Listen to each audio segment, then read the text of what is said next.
Nagpaabot po ng suporta ang Rizal Volunteers for Change kay Pastor Apollo C. Quiboloy sa pagtakbo nito bilang senador sa nalalapit na midterm elections ngayong taon. Anila, kahanga-hanga raw ang mga plataforma at plano ng buting pastor sa bansa, lalo na sa pagsugpo sa korupsyon. Narito ang balita ni Sheena Torno.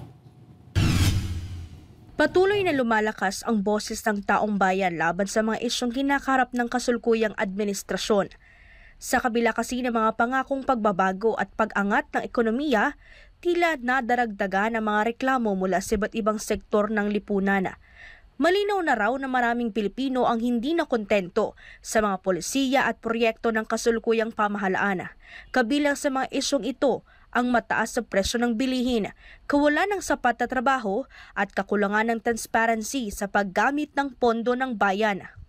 Ang Rizal Volunteers for Change pagod na raw sa mga politikong wala namang nagawang maganda para sa bansa. Isang pagtitipon ang inorganisa ng nasabing grupo Sabado ng Enero 25 para sa mga kumakandidato sa pagkasenador sa 2025 midterm elections. Kabilang sa mga panauhin, si PDP laban senatorial candidate Attorney Jamie Bondoc. Bukod sa kanya, naimbitahan bilang panauhing pandangal din ang spiritual leader ng The Kingdom of Jesus Christ at senatorial aspirant na si Pastor Apollo C. Quiboloy.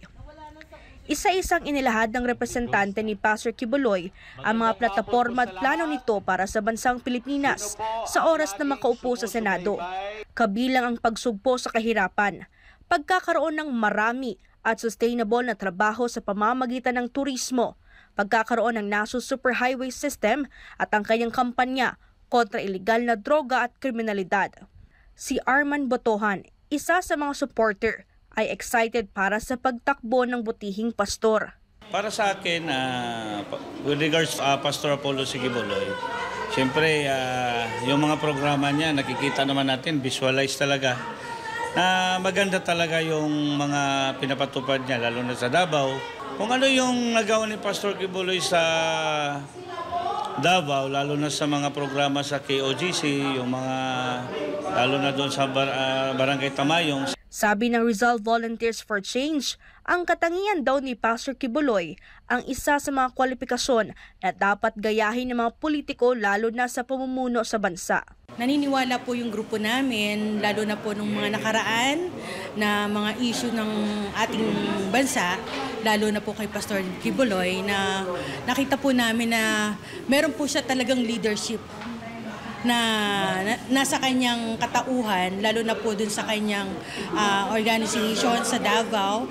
Nakita po namin kung paano niya po binuo yung mga tao doon, na naniniwala po unang-una sa kanyang advokasya and plataforma, ito man po ay mapolitika or religious group. Makita naman sa mga nagawa niya na hindi siya korap.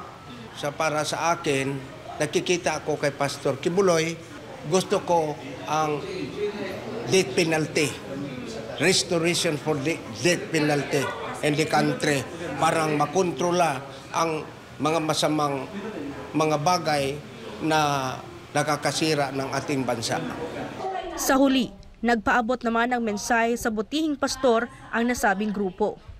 Pastor Quiboloy, I am proud of you. Be strong. Pastor Quiboloy, be strong. At the end, mananaig tayo. So, nandyan ang support namin para sa inyo. Pastor Quiboloy, maraming salamat po sa pag-stand po para po sa Pilipinas, at nawa po ay dumating po yung tamang panahon na kayo po ay isa sa aming mga napiling maging senator dito sa susunod po na administration, at nawa po ay gabayan po kayo at panatiliin po na malakas na sa ngayon po ay magawa po ninyo ang tungkulin po ninyo bilang senator sa ating bayan. Maraming salamat.